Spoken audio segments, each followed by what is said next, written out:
পশু কোরবানি শেষে বিকেলে রাজধানীর বিনোদন কেন্দ্র এবং সিনেমা হলগুলিতে ভিড় বেড়েছে নগরবাসীর। ঈদে মুক্তি পাওয়া সিনেমার খবরাখবর জানাতে বসুন্ধরা সিটির স্টার সিনেপ্লেক্স থেকে যুক্ত হচ্ছেন সহকর্মী সুলতানা জাহান মিতু। সুলতানা জাহান মিতু, স্টার সিনেপ্লেক্সে কি কি সিনেমা চলছে এবং কোনটিতে দর্শকদের আগ্রহ বেশি? এখন জন্ম সনদ দিয়ে খোলো বিকাশ স্টুডেন্ট অ্যাকাউন্ট। নিজের বিকাশ নিজে কর। বেশ কয়েকদিন ধরে আলোড়ন তুলেছে দেশে তরুণ চলচ্চিত্র পরিচালক রায়হান রাফির সিনেমা তুফান। সেটি দেখতেই দর্শকদের উপচে পড়া ভিড় এই বসুন্ধরা সিটির স্টার সিনেপ্লেক্সে।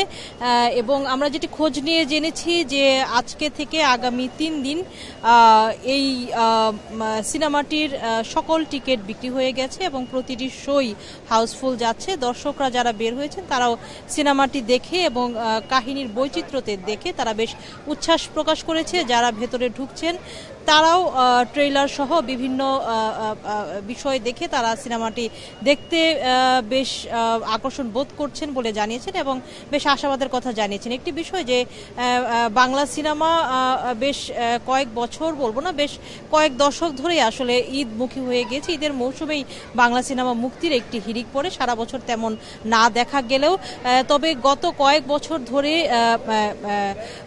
তরুণ চলচ্চিত্র পরিচালক রায়হান রাফি সহ কয়েকজন পরিচালকের কমার্শিয়াল সিনেমা বেশ আলোড়ন ফেলেছে এবং দর্শকদের হলমুখী করতে এসব সিনেমার একটি বড় ভূমিকা আছে। সেটি তো নিঃসন্দেহে বলা যায়। কয়টি সিনেমা মুক্তি পেয়েছে এবং সেগুলি কোন কোন হলে চলছে সেটি কি জানাতে পারেন? ঈদে তুফান ছাড়াও কিন্তু আরো বেশ কয়েকটি সিনেমা মুক্তি পেয়েছে, আরো 4টি সিনেমা মুক্তি পেয়েছে। এর মধ্যে রিভেঞ্জ আছে, রোশান ও বুবলি অভিনীত, এছাড়া ময়ূরাক্ষী আছে এবং ক্রাইম থ্রিলার ধর্মী সিনেমা ডার্ক ওয়ার্ল্ড আছে এবং ওটিটিতে একটি সিনেমা মুক্তি পাওয়ার কথা থাকলেও যেটি আসলে হলে আসছে শেষ মুহূর্তে, সেই সিনেমাটি আছে আগন্তুক। এসব দেখতেও দর্শকের আগ্রহ আছে। সবকিছু মিলে এখানে যারা এসেছেন পরিবার পরিজন নিয়ে সিনেমা দেখতে তারা বেশ উপভোগ করছেন। বিষয়টি তাদের ঈদের আনন্দকে বেশ বাড়িয়ে দিয়েছে এই সিনেমাগুলো এবং ঈদের আমেজ তারা আসলে একেবারে পরিপূর্ণভাবে উপভোগ করছেন। এখন পর্যন্ত এই ছিল সবশেষ। সুলতানা জাহান মিতু জানাচ্ছিলেন চলচ্চিত্রের খবর।